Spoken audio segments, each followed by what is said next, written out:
शिर्डीतल्या संगमनेरमध्ये भरधाव ट्रक आणि स्विफ्ट कारच्या अपघातात दोघांचा मृत्यू झालाय तर 4 जण जखमी झालेत। सकाळी 8च्या सुमारास संगमनेर तालुक्यातील नाशिक-पुणे बाह्यवळण महामार्गावर कासरा दुमाला गावाच्या शिवारात अपघात झालाय। अपघातग्रस्त कार ही नाशिकची असून सर्व जखमींवर संगमनेरच्या खासगी रुग्णालयात उपचार सुरू आहेत। भरधाव वेगाने कशा पद्धतीने अनेकांचे बळी गेलेले आहेत तेच आज आपल्याला पाहायला मिळते। नाशिक-पुणे महामार्गावर हा भीषण अपघात झालाय, ज्यात 2 जणांचा मृत्यू झालाय तर 4 जण हे गंभीर जखमी झाले। त्यांना आता रुग्णालयात उपचारासाठी दाखल करण्यात आले। सर्व अपघातग्रस्त हे नाशिकचे रहिवासी असल्याची माहिती मिळते। दरम्यान जखमींवर आता खासगी रुग्णालयात उपचार सुरू आहेत। संगमनेरमध्ये ही घटना घडली आहे। नाशिक-पुणे महामार्गावर हा भीषण अपघात झालाय, ज्यात दोघांचा मृत्यू झालाय।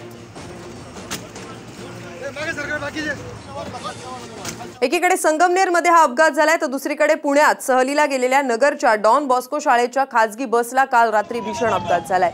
कल्याण अहमदनगर महामार्गावर लक्झरी बस आणि पिकअपची समोरासमोर धडक झाली। या अपघातानंतर दोन्ही वाहनांच्या इंजिन्सनी पेट घेतला। या दुर्घटनेत 3घांचा मृत्यू झालाय तर 49 विद्यार्थी हे जखमी झालेत।